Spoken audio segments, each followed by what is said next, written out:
I have to say there's a company called 5Min. They had a very hard time raising their A round. They got 59 no's. They eventually sold to AOL, and now the founder is VP something, video of something at AOL. VP of video, I think. Yes, right. Okay, we'll now go to the next. To the next speaker, which is Maryse Thomas, founder of Pokewar, founder and CEO, right? Maryse Thomas founded Pokewar with one goal in mind: to enable object search results from images and videos. She's responsible for establishing corporate relationships, innovation and strategies. In addition to her position as CEO, she focuses on the implementation of digital campaigns, optimizing discovery tools, and the integration of user-friendly video solutions. Maryse brings deep insight and extensive expertise into emerging and disruptive technologies, knowledge of digital media, and interactive advertising. Her principal focus is to equip advertisers and content producers with Pokewar's proprietary tools and facilitate partnerships that enable organic integration of contextual product search, on-demand analytics, and advertising consumers enjoy. Mrs. Thomas played tennis at the University of South Carolina, where she majored in biology. She's a competitive marathon runner who routinely participates in events to raise funds on behalf of several charities. Maryse is also an IFR-rated pilot, an aviation enthusiast who enjoys exploring new places from the sky. Her goal in 2013 includes becoming fluent in Italian and running the ING New York Marathon in 4 hours or less. Maryse, can you take it from here?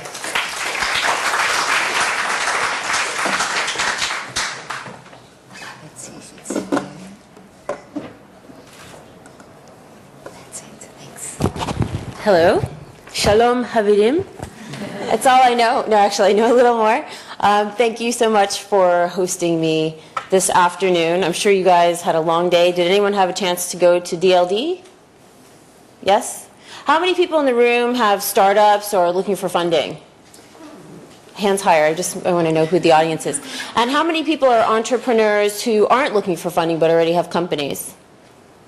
Okay, good to know. So I really, as part of my participation here today, I would like to deliver real solutions. I know some of the conferences I've been to in the past, and I remember when I was first starting my company, I would go to events like this, and I'd hear great speeches. That was a great speech, by the way, and I want to give you credit in advance for giving us $1 million in the room. So no, I recognize that, you know, no matter how many of these events that I attend, I walk away with the feeling of being a little bit empowered, but still not like figuring out where I'm going to find capital. And there are so many different resources, especially now, where we can find capital, but it's just a matter of like finding that person who's going to listen to your pitch.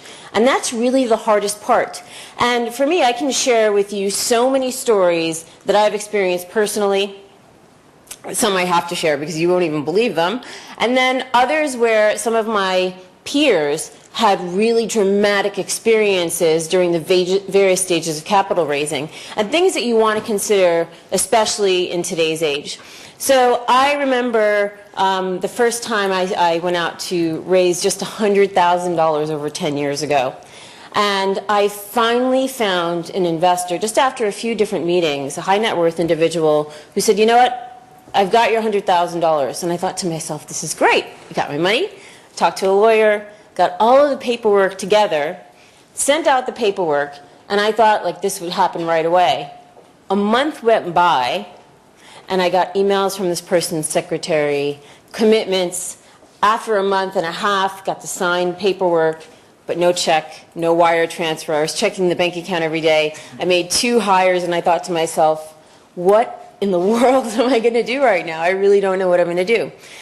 And that's how I started my second company, because I needed to find a way to fund the first company that I started and pay the people who I hired.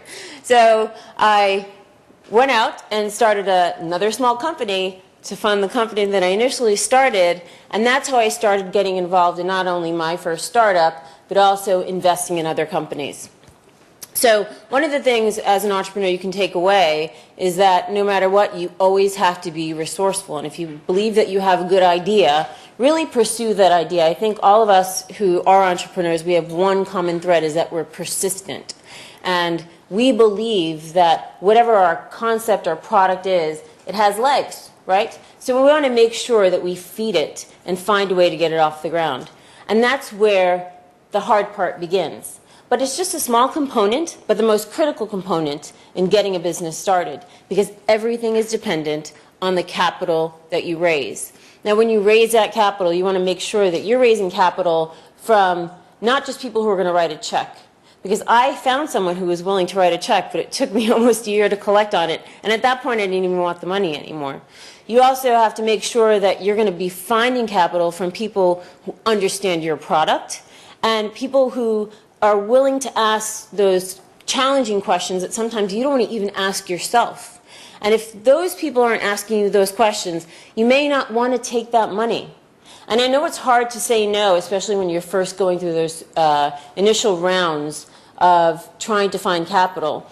But you want people who are going to be giving you great advice, who have real experience in the ecosystem where you're raising the capital, who have connectivity if you need any type of resource. Because as entrepreneurs, you're going to recognize that when you need that emergency phone call, and I've had many, where I see someone or a company that is competing in the marketplace, or a new company that raised way more money than we could have ever imagined and is now potentially competing against us, it's unnerving, right? Because you feel like you have that great idea and you've already taken all of the steps during those embryonic stages to get your kind of product out the door, and then in comes in some random company in person with 10 times more capital and maybe not the best execution or best idea, right?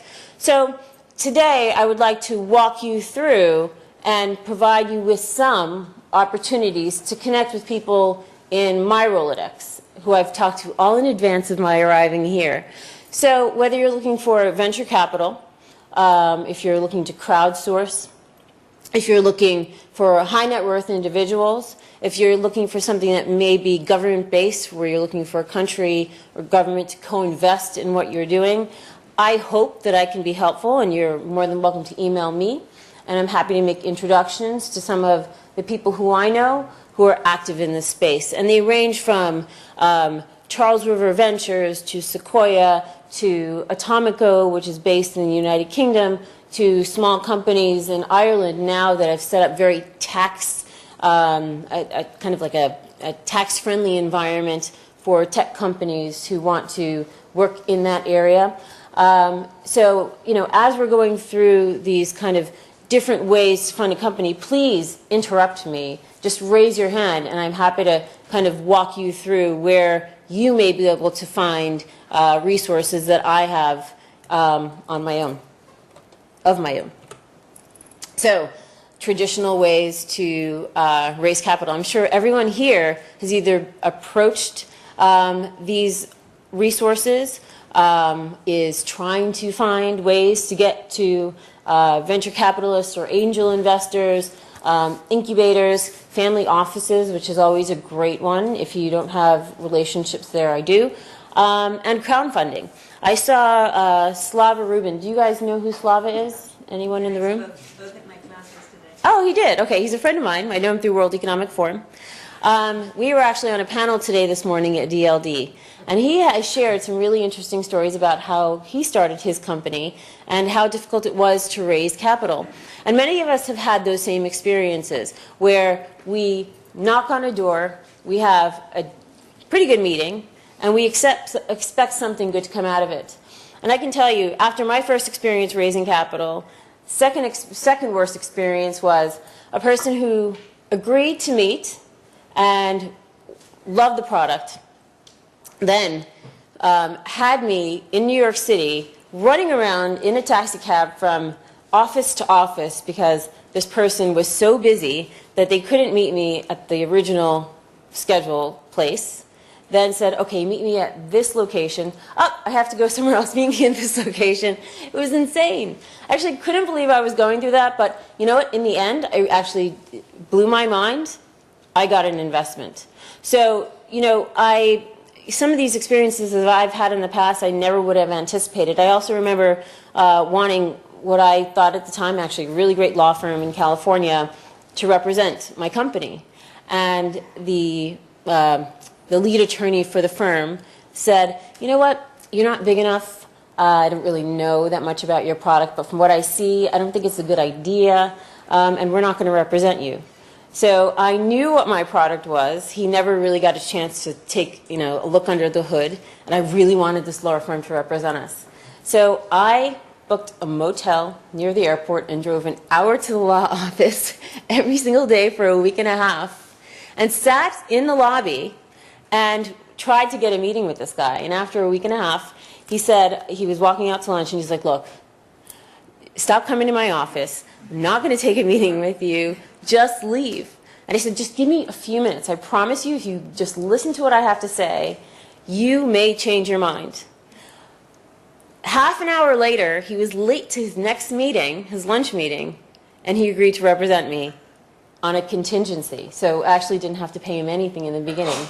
So, bless you, I was in shock. So one of the things as entrepreneurs, everyone in this room, no matter what you're doing, you know, in love, there's a borderline between someone who is flattering and in love and someone who's a stalker. In business, we don't have that problem. We can all be stalkers. So embrace the stalker inside of you for business. Just don't hurt anyone. So I think it's really important, you know, kind of as you're going through these stages of growth personally and building the confidence to go out there and talk to investors, you know, it's not easy at all ever. It's never going to be easy. And, you know, you hear about the companies who are kind of, they seem like they're funded overnight. You know, I just don't believe it. I haven't, when you meet the CEO, when you talk to kind of everyone on the team, I have not heard one story of someone who's just kind of like funded overnight. And they don't want to talk about the dirty side, you know, having to make those phone calls over and over and practically begging in some cases, right? But you have to do it. And on the flip side, you have success, you know, if you have a good product. So how many people have considered or even successfully secured angel investment money? Oh, that's excellent. Anyone over $500,000? Congratulations. The first $500,000 to me was the hardest to raise.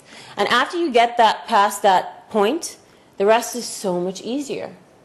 And, you know, I remember that first 100,000. I remember the first 500,000, so tough. And then afterwards, people were calling, looking to invest in the company. And then I got a little bit, I don't know, arrogant. Not directly on the phone. I thought, I don't need any money. No, we're good. We don't need any more money. And that's actually not the best idea. I think, especially when you're in the early stages, you know, always be raising capital because you don't want to have that one day where you think you have enough capital and then all of a sudden something bad happens. And I'll give you a recent example of a friend of mine who raised $8 million, his company in San Francisco, his second startup. The first one did really, really well. Great exit.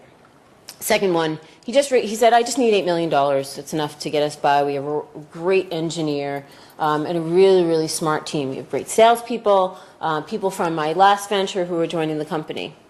Well, in the patent trolling environment that we're in these days, especially in the States, he was hit with more than one lawsuit where he had to set aside $2 million for each one of the lawsuits to fight against patent trolls who were coming after something that he rightly owned, but they were frivolous lawsuits. Regardless, he had to respond. So, you know, there are things that potentially could happen with your businesses, and if you're not prepared, and if you don't have those open conversations, open-ended conversations with potential investors who may have interest in your company, always keep them on board, always keep them within a phone call away. So, if you need that capital at some point in the future, it's available to you. It's so dangerous to not have that kind of lifeline, because you don't want to have to be raising money in a crisis, ever. It's too stressful. Incubators, has anyone raised any capital by incubator or accelerator? No one. That's surprising. I'm on the board of an incubator in San Francisco called IO Ventures, if anyone is interested or looking to go that route. We have offices in the Mission District. It was founded by Ashwin Navin, the founder of BitTorrent, who's also a good friend. We're on each other's advisory boards of our current companies. And he and his group of co-founders are very hands-on and all very interested in new opportunities. So if anyone is interested, please let me know. VC? Anyone? Oh, both VC and private equity. Sometimes. So no one on the VC side. I never took venture capital. I had considered it at one point. And then it just seemed as if the timeline and the expectations were so high that I didn't necessarily feel that for me, I would be able to commit to delivering on the timeline that they set.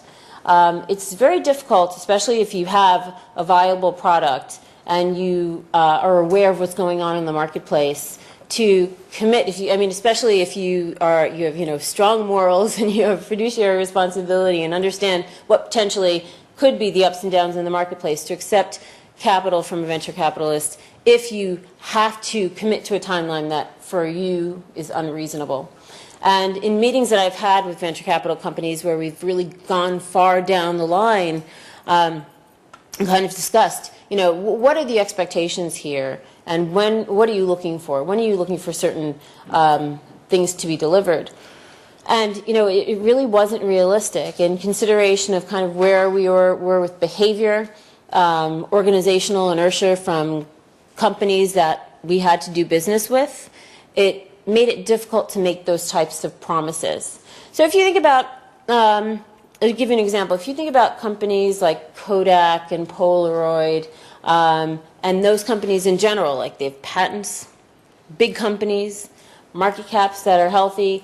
A few years ago, you would think that they'd be great and they weren't going to fail, and then you turn around and you look at a company like Instagram, repurposing tools that they created, patents that protect the interests of what they created, but being repurposed with Instagram, right?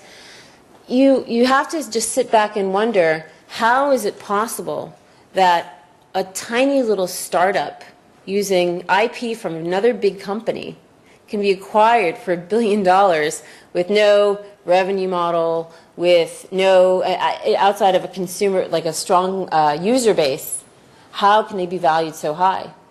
So when you think about those types of successes, it becomes difficult as an entrepreneur to kind of work a healthy framework about what you're able to deliver and how you can deliver when those things are being put in front of you by a venture capitalist, because they want to see that type of success, and they're throwing money at 20 companies at the same time, and it's all a gamble. If they have 2 successes out of those 20, they're happy.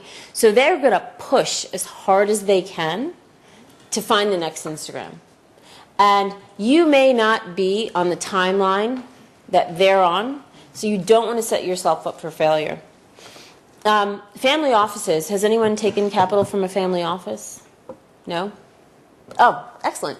So in your experience, do you currently like the stage that you're in? Do you find it difficult? I mean, depending on how some of these family offices work. Some do enjoy a longer, they're happy with a longer time frame. They're not looking for an immediate return. I would say they're slightly more hands-off than I imagine a VC would be. So we have, I think, a little bit more flexibility in running the company. I suppose the downside is maybe slightly less experience, a smaller network, less of a resourceful investor, maybe than some of the other options. Sure. But I think, in comparison to other ways to fund, that may be also a little bit easier as an entrepreneur because you can always go out and meet people and go to events. I mean, does everybody know each other in this room? No?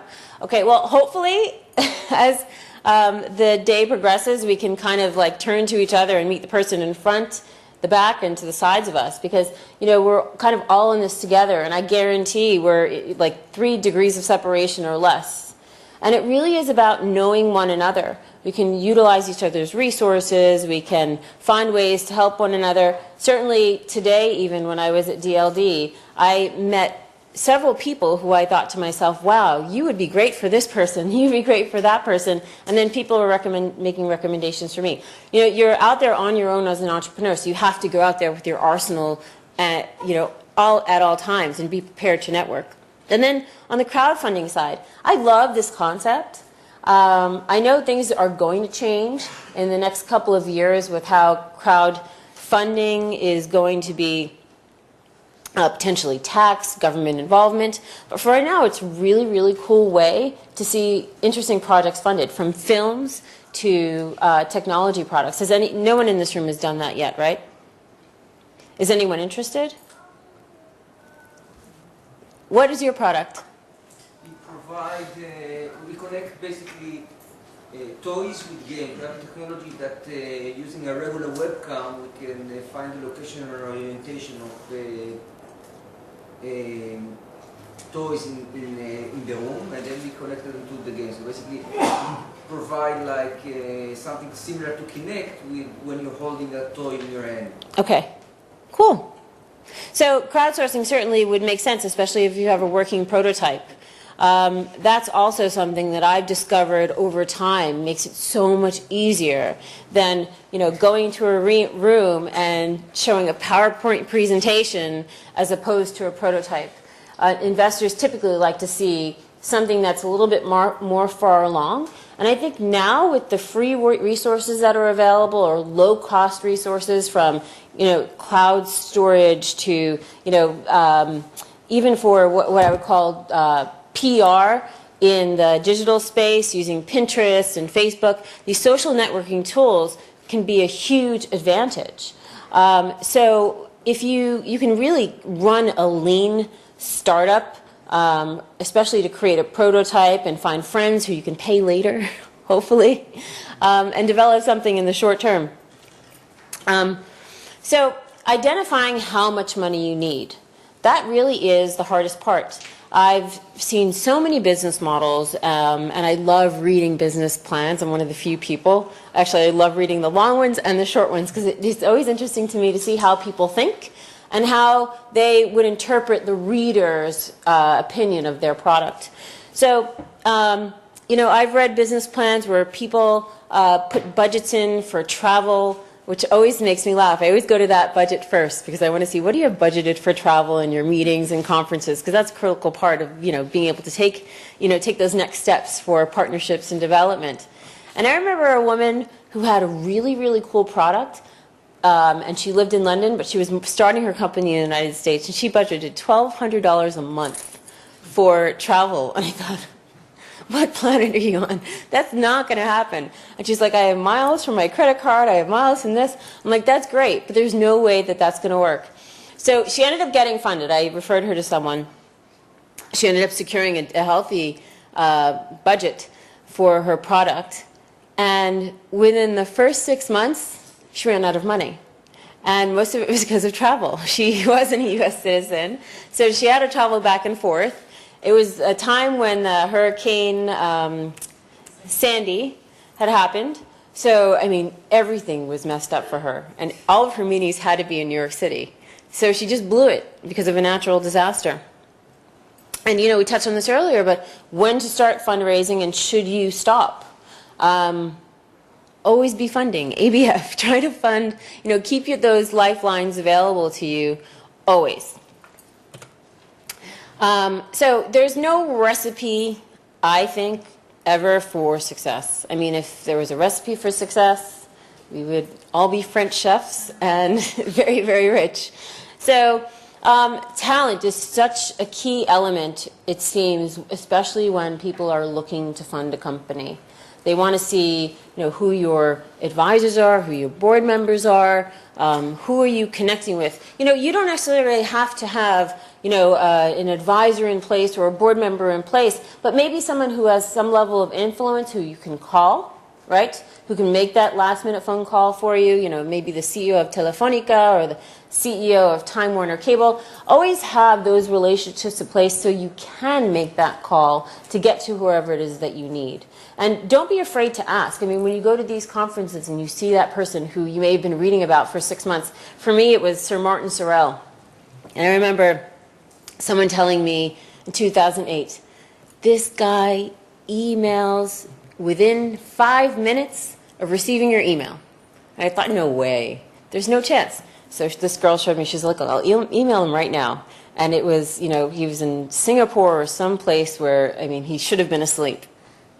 She emailed him 5 minutes later, just a couple of words, but responded back in 5 minutes. And I thought, that can't be possible. This guy must never sleep. I don't understand. But, I was always reading about him, and I thought this might be a good company to partner with at some point in the future. So I always had, thoughts about, one day meeting him and what's it going to be like. And, I'm going to host an event at CES and invite him. Maybe he'll show up. Well, I did that. I hosted an event at CES, I think in 2009, and he actually showed up to my event. And I was so nervous that I almost was starstruck that I just said, hi, I'm Maryse Thomas, and I walked away. It was so stupid, right? So you have to be careful about, setting yourself up for failure in that way. Because you may idolize someone on the business side and think, wow, I can't wait to meet this person. Hopefully I can do business with them. And you get in front of them and you totally shut down. Don't do that. So then it was 2 years later before I even had the courage again to email. And, at that point, had a healthy dialogue. And I thought I blew it the first time, but thank goodness I had the courage to go back the second time. But you know what? It may take that, after you leave a conference, to stand in the corner and wait in line for 45 minutes to get that chance to give your business card and say, please remember me. I want to give you a call at some point in the future. Or, I have a great product that I think you should at least take a look at. Just don't be afraid. You have to get that out of the door, early. So when you're hiring talent and putting that team together, make sure you have someone that's not a mirror image of yourself, because you don't need 10 of you walking around. You really need someone who's going to focus on the sales part of your business. That's always going to make your investors happy. No matter what else is going on that may need addressing when you go into your investor meetings or your board meetings, if you have sales, the rest is really kind of moot. They're not going to be so concerned about those things. As long as you have revenue coming in, then you can fix everything else. So make sure you have a solid sales team. Make sure that you have a great CTO or engineer.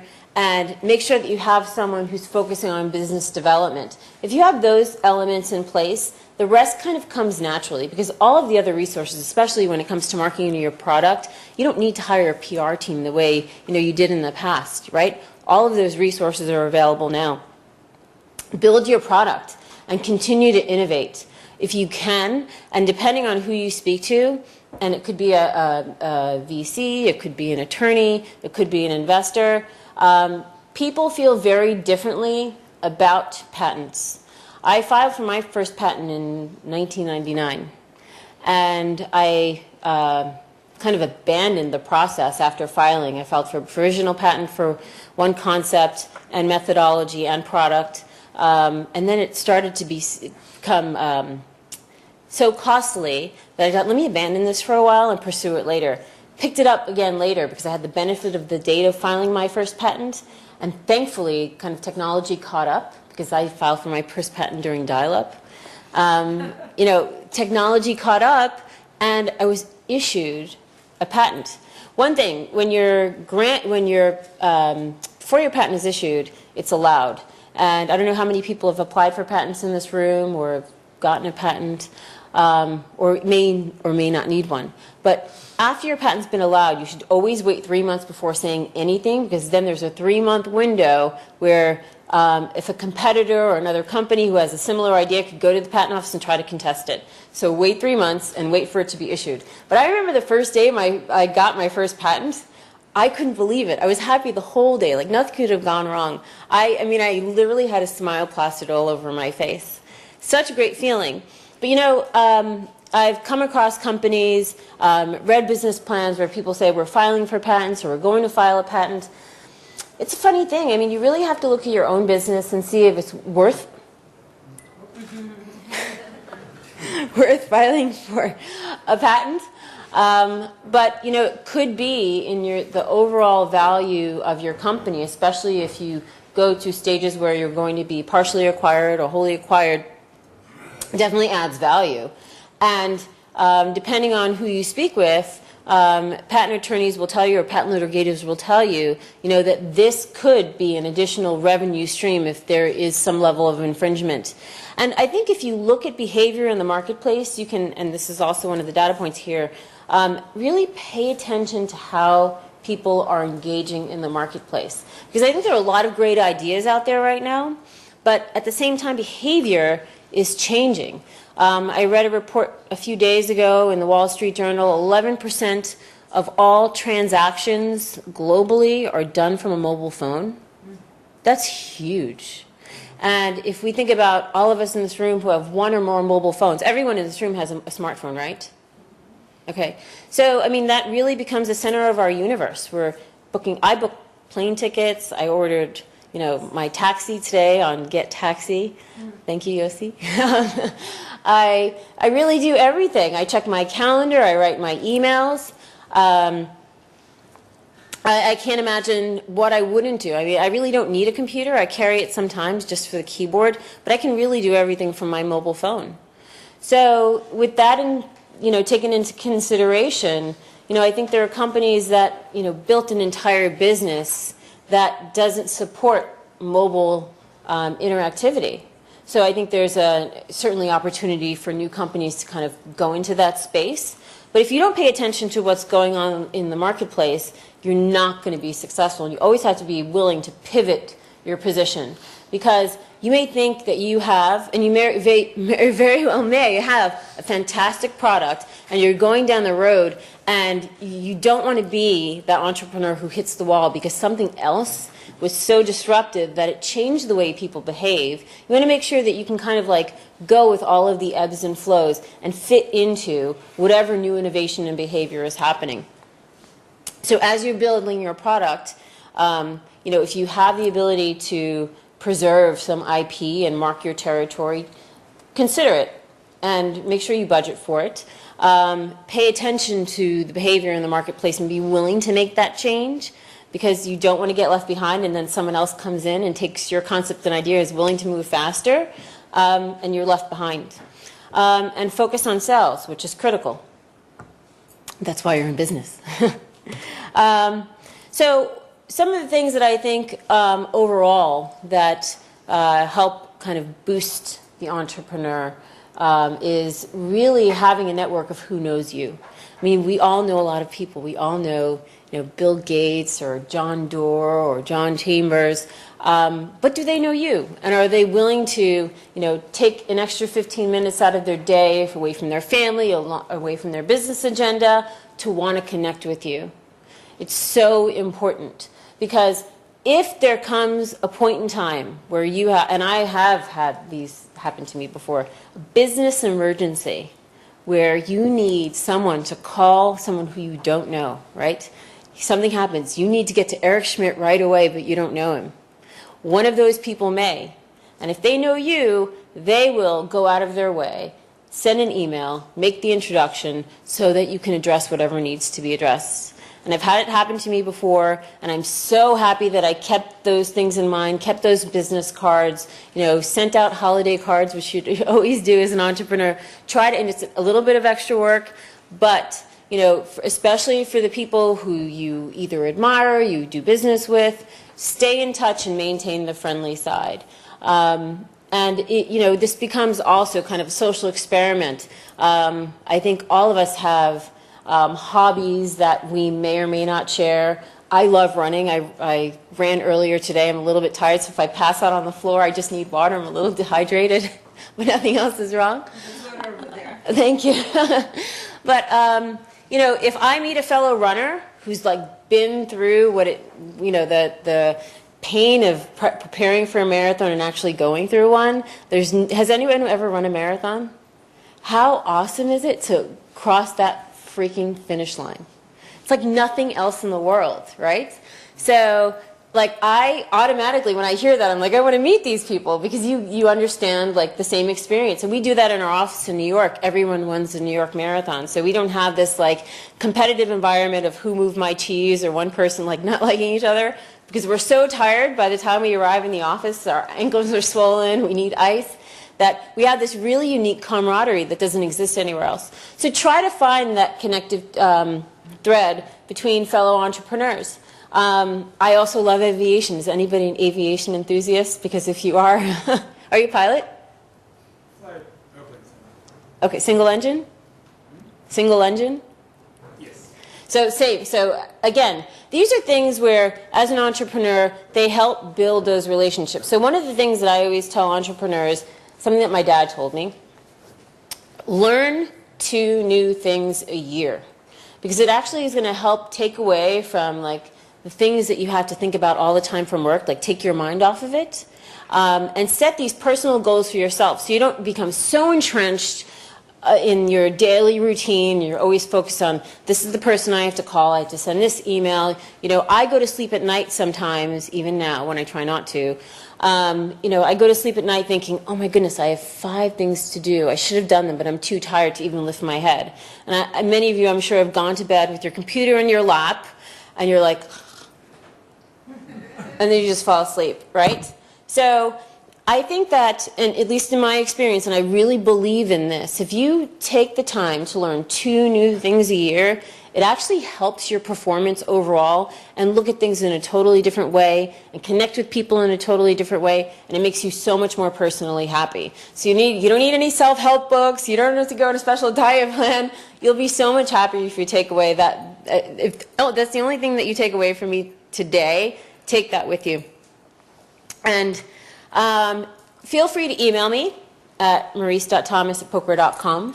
I'm really happy to help anyone in this room who is in attendance. It is so hard out there, but it doesn't necessarily need to be.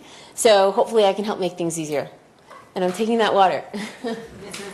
Thank you.